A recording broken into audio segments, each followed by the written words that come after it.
नमस्कार दोस्तों, Ritesh Pandey YouTube channel में आपका बहुत बहुत स्वागत है।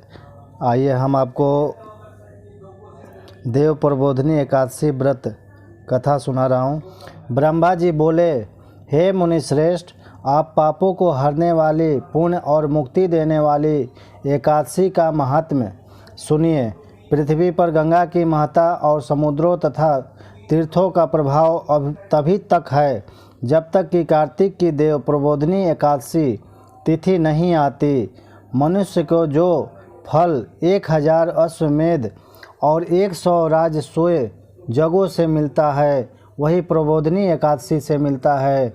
नारद जी कहने लगे कि हे पिता, एक समय भोजन करने, रात्रि को भोजन करने तथा सारे दिन उपवास करने से क्या फल मिलता है, सो विस्तार से बताइए। ब्रह्मा जी बोले, हे पुत्र, एक बार भोजन करने से 1 जन्म और रात्रि को भोजन करने से 2 जन्म तथा पूरा दिन उपवास करने से 7 जन्मों के पाप नाश होते हैं। जो वस्तु त्रिलोकी में ना मिल सके और दिखे भी नहीं, वह हरि प्रबोधिनी एकादशी से प्राप्त हो सकती है। मेरु और मंदरांचल के समान भारी पाप भी नष्ट हो जाते हैं तथा अनेक जन्म में किए हुए पाप समूह क्षण भर में भस्म हो जाते हैं।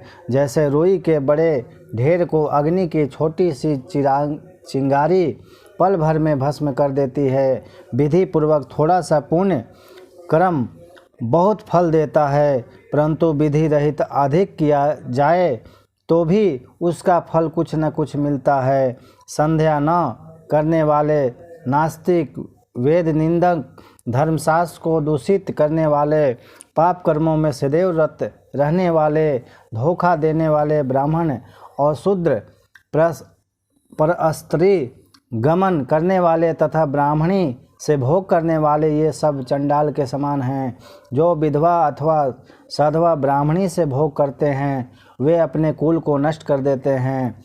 पर स्त्री गामी के संतान नहीं होती और उसके पूर्व जन्म के संचित सब अच्छे कर्म नष्ट हो जाते हैं। जो गुरु और ब्राह्मण से अहंकार युक्त बात करता है, वो भी धन और संतान से हीन होता है।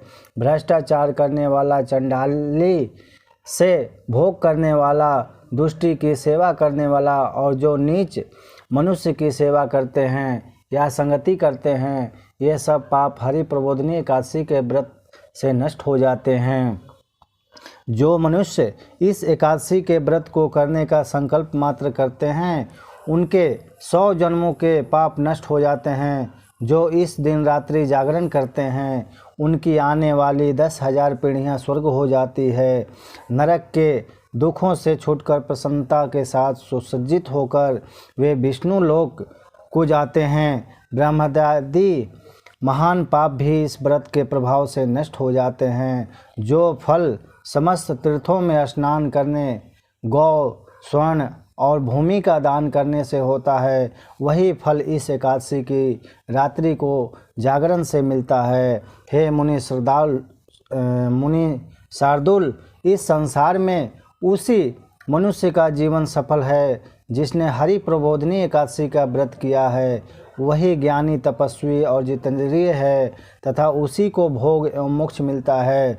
जिसने इस एकादशी का व्रत किया है, वह विष्णु को अत्यंत प्रिय है।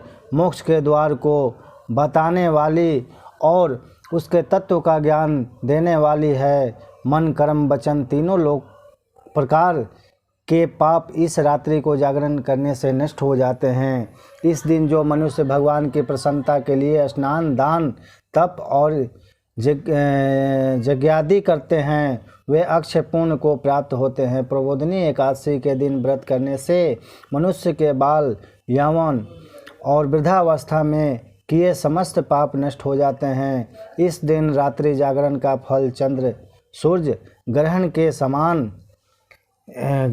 समय स्नान करने से 1000 गुना अधिक होता है। अन्य कोई पुण्य इसके आगे व्यर्थ है। जो मनुष्य इस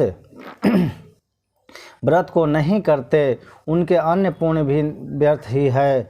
अतः हे नारद, तुम्हें भी विधि पूर्वक इस व्रत को करना चाहिए। जो कार्तिक मास में धर्मपरायण होकर अन्न नहीं खाते उन्हें चंद्रायण व्रत का फल प्राप्त होता है। इस मास में भगवान धनादि से जितने प्रसन्न नहीं होते जितने शास्त्रों में लिखी कथाओं के सुनने से होते हैं। कार्तिक मास में जो भगवान विष्णु की कथा का एक या आधा श्लोक भी पढ़ते या सुनने या सुनाते हैं उनको भी 100 गायों के दान के बराबर फल मिलता है। अतः अन्य सब कर्मों को छोड़कर कार्तिक मास में मेरे सन्मुख बैठकर कथा पढ़नी या सुननी चाहिए। जो कल्याण के लिए इस मास में हरि कथा कहते हैं वे सारे कुटुंब का क्षण मात्र में उद्धार कर देते हैं। शास्त्रों की कथा कहने सुनने से 10,000 जगों का फल मिलता है। जो नियम पूर्वक हरि कथा सुनाते हैं वे 1000 गोदान का फल पाते हैं।